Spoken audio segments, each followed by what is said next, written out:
Capítulo 10. Dolorosa perda. Parte 1. Dentro da noite, defrontamos com aflito coração materno. A entidade que nos dirigia a palavra infundia compaixão pela facies de horrível sofrimento. Calderaro! Calderaro! Rogou, ansiosa, ampara minha filha, minha desventurada filha. Oh, teria piorado? Inquiriu o instrutor, evidenciando conhecimento da situação. Muito, muito! Gemeram os trementes lábios da mãe aflita. Observo que enlouqueceu de todo. Já perdeu a grande oportunidade? Ainda não, informou a interlocutora, mas encontra-se à beira de extremo desastre. Prometeu o orientador correr à doente em breves minutos e voltamos à intimidade. Interessando-me no assunto, o atencioso assistente sumariou o fato. Trata-se de lamentável ocorrência, explicou-me bondoso, na qual figuram a leviandade e o ódio como elementos perversores. A irmã que se despediu, há momentos, deixou uma filha na crosta planetária há 8 anos. Criada com mimos excessivos, a jovem desenvolveu-se na ignorância do trabalho e da responsabilidade, não obstante pertencer a nobilíssimo quadro social. Filha única, entregue desde muito cedo ao capricho pernicioso, tão logo se achou sem a materna assistência no plano carnal, dominou governantes, subornou criadas, burlou a vigilância paterna e, cercada de facilidades materiais, precipitou-se, aos 20 anos, nos desvarios da vida mundana. Desprotegida assim pelas circunstâncias, não se preparou convenientemente para enfrentar os problemas do resgate próprio. Sem a proteção espiritual peculiar à pobreza, sem os abençoados estímulos dos obstáculos materiais e, tendo contra suas necessidades íntimas a profunda beleza transitória do rosto, a pobrezinha renasceu, seguida de perto, não por um inimigo propriamente dito, mas por cúmplice de faltas graves, desde muito desencarnado, ao qual se vinculara por tremendos laços de ódio em passado próximo. Foi assim que, abusando da liberdade, em ociosidade reprovável, adquiriu deveres da maternidade sem a custódia do casamento. Reconhecendo-se agora nesta situação, aos 25 anos, solteira, rica e prestigiada pelo nome da família, deplora tardiamente os compromissos assumidos e luta, com desespero, por desfazer-se do filhinho imaturo, o mesmo comparsa do pretérito a que me referi. Esse infeliz, por acréscimo de misericórdia divina, busca, destarte, aproveitar o erro da ex-companheira para a realização de algum serviço redentor com a supervisão dos nossos maiores. Ante o espanto que inopinadamente me assaltara, sabendo eu que a reencarnação constitui sempre uma bênção que se concretiza com a ajuda superior, o assistente afiançou, tranquilizando-me. Deus é o Pai amoroso e sábio que sempre nos converte às próprias faltas em remédios amargos que nos curem e fortaleçam. Foi assim que Cecília, a demente que dentro em pouco visitaremos, recolheu da sua leviandade mesma o extremo recurso capaz de retificar-lhe a vida. Entretanto, a infortunada criatura reage ferozmente ao socorro divino com uma conduta lastimável e perversa. Coopero nos trabalhos de assistência a ela de algumas semanas para cá, em virtude das reiteradas e comoventes intercessões maternas junto a nossos superiores. Todavia, acalento vaga esperança numa reabilitação próxima. Os laços entre mãe e filho presuntivo são de amargura e de ódio, consubstanciando energias desequilibrantes. Tais vínculos traduzem ocorrência em que o espírito feminino há que recolher-se ao santuário da renúncia e da esperança, se pretende a vitória. Para isso, para nivelar caminhos salvadores e aperfeiçoar sentimentos, o Supremo Senhor criou o tépido e veludoso ninho do amor materno. Contudo, quando a mulher se rebela, insensível às sublimes vibrações da inspiração divina, é difícil, se não impossível, executar o programa delineado. A infortunada criatura, dando asas ao condenável anseio, buscou socorrer-se de médicos que, amparados de nosso plano, se negaram a satisfazer-lhe o criminoso intento. Valeu-se, então, de drogas venenosas, das quais vem abusando intensivamente. A situação mental dela é de lastimável desvario. Findo o breve preâmbulo, Calderaro continuou. Mas não temos minuto a perder. Visitemo-la. Decorridos alguns instantes, penetrávamos aposento confortável e perfumado. Estirada no leito, jovem mulher debatia-se em convulsões atrozes. Ao seu lado, achavam-se a entidade materna na esfera invisível aos olhos carnais e uma enfermeira terrestre, dessas que, à força de presenciar catástrofes biológicas e dramas morais, se tornam menos sensíveis à dor alheia. A genitora da enferma adiantou-se e informou-nos. A situação é muito grave. Ajudem-na, por piedade. Minha presença aqui se limita a impedir o acesso de elementos perturbadores que prosseguem, implacáveis, em ronda sinistra. O assistente inclinou-se para a doente, calmo e atencioso, e recomendou-me cooperar no exame particular do quadro fisiológico. A paisagem orgânica era das mais comoventes. A compaixão fraterna dispensar-nos-á da triste narrativa referente ao embrião prestes a ser expulso. Circunscrito à tese de medicação a mentes alucinadas, cabe-nos apenas dizer que a situação da jovem era impressionante e deplorável. Todos os centros endócrinos estavam em desordem e os órgãos autônomos trabalhavam aceleradamente. O coração acusava estranha arritmia e, debalde, as glândulas sudoríparas se esforçavam por expulsar as toxinas em verdadeira torrente invasora. Nos lobos frontais, a sombra era completa.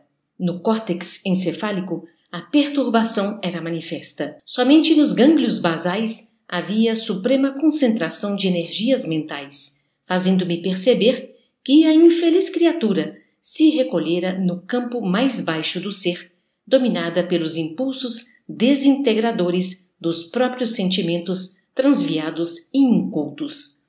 Dos gânglios basais, onde se aglomeravam as mais fortes irradiações da mente alucinada, desciam estiletes escuros que assaltavam as trompas e os ovários, penetrando a câmara vital, quais tenuíssimos venábulos de treva e incidindo sobre a organização embrionária de 4 meses. O quadro era horrível de ver-se. Buscando sintonizar-me com a enferma, ouvia-lhe as afirmações cruéis no campo do pensamento. Odeio este filho intruso que não pedia a vida. Expulsá-lo-ei! A mente do filhinho, em processo de reencarnação, como se fora violentada num sono brando, suplicava chorosa. Poupa-me! Quero acordar no trabalho. Quero viver e reajustar o destino. Ajuda-me! Resgatarei minha dívida. Pagar-te-ei com amor. Não me expulses. Tem caridade. Nunca! Amaldiçoado sejas, dizia a desventurada mentalmente. Prefiro morrer a receber-te nos braços. Envenenas-me a vida, perturba-me a estrada. Detesto-te, morrerás. E os raios trevosos continuavam descendo a jacto contínuo. Calderaro ergueu a cabeça respeitável, encarou-me de frente e perguntou: compreendes a extensão da tragédia? Respondi afirmativamente, sob indizível impressão. Nesse instante de nossa angustiosa expectativa, Cecília dirigiu-se com decisão à enfermeira. Estou cansada, Liana, muitíssimo cansada, mas exijo a intervenção esta noite. Oh, mas assim, nesse estado? Ponderou a outra. Sim, tornou a doente inquieta. Não quero adiar essa intervenção. Os médicos negaram-se a fazê-la, mas eu conto com a tua dedicação. Meu pai não pode saber disso, e eu odeio esta situação que terminantemente não conservarei. Calderaro pousou a destra na fronte da responsável pelos serviços de enfermagem, no intuito evidente de transmitir, alguma providência conciliatória e a enfermeira ponderou. Tentemos algum repouso, Cecília. Modificarás possivelmente esse plano? Não, não, objetou a imprevidente futura mãe, com mau humor indisfarçável. Minha resolução é inabalável. Exijo a intervenção esta noite. Malgrado a negativa peremptória, sorveu o cálice de sedativo que a companheira lhe oferecia, atendendo-nos à influência indireta. Consumara-se à medida que meu instrutor desejava.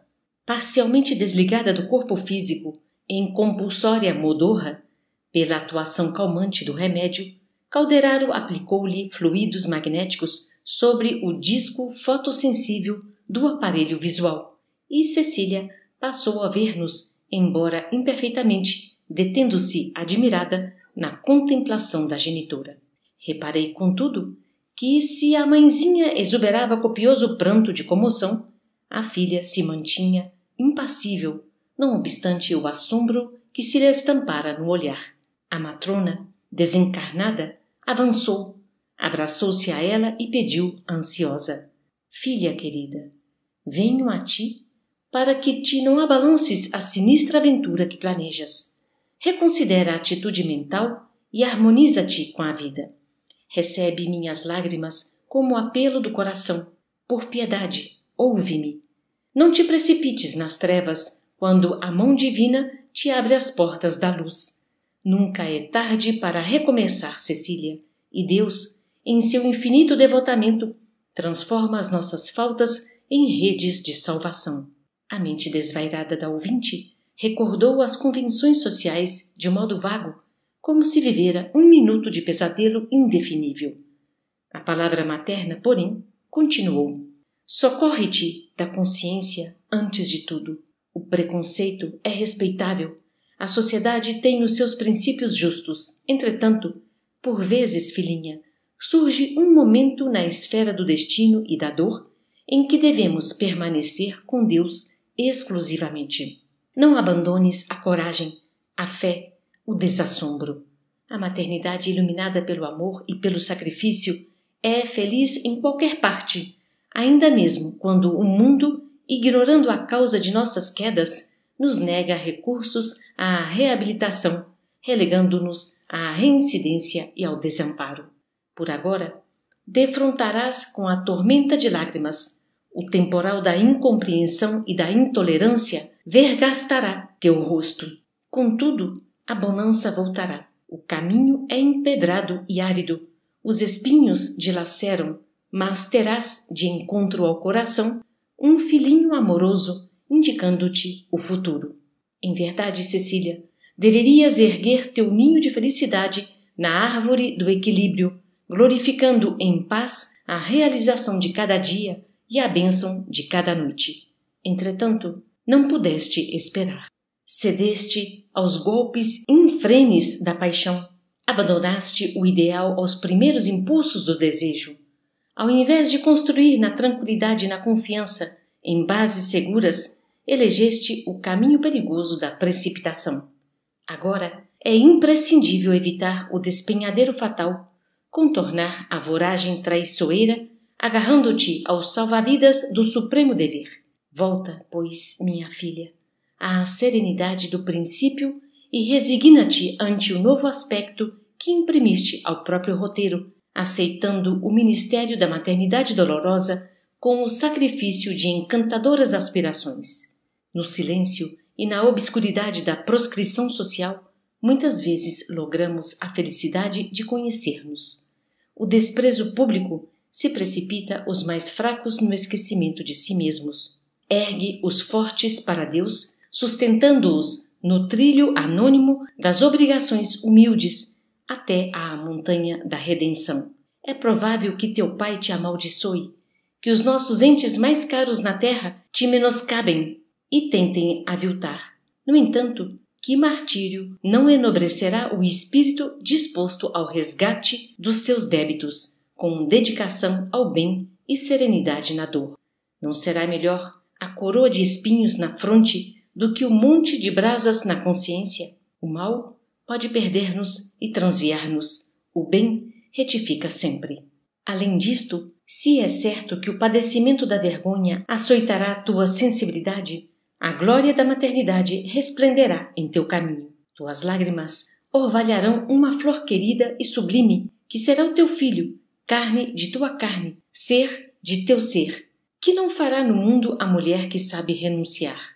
A tormenta rugirá, mas sempre fora de teu coração, porque lá dentro, no santuário divino do amor, encontrarás em ti mesmo o poder da paz até a vitória. A enferma escutava quase indiferente, disposta a não capitular. Recebia os apelos maternos sem alteração de atitude. A mãezinha, porém, mobilizando todos os recursos ao seu alcance, prosseguia após intervalo mais longo. Ouve, Cecília, não te fiques nessa atitude impassível. Não isoles do teu cérebro o coração, a fim de que o teu raciocínio se beneficie com o sentimento, de modo a venceres na prova áspera. Não te detenhas em primazias da forma física, nem suponhas que a beleza espiritual e eterna erga seu templo no corpo de carne em trânsito para o pó. A morte virá de qualquer modo, trazendo a realidade que confunde a ilusão. Não persistas no véu da mentira. Humilha-te na renúncia construtiva, toma tua cruz e segue para a compreensão mais alta. No teu madeiro de sofrimento íntimo, ouvirás enternecedoras vozes de um filho abençoado. Se te alancear o abandono do mundo, será ele, junto de ti, o suave representante da divindade. Que falta te fará o manto das fantasias se dois pequeninos braços de veludo te cinjam, carinhosos e fiéis, conduzindo-te à renovação para a vida superior?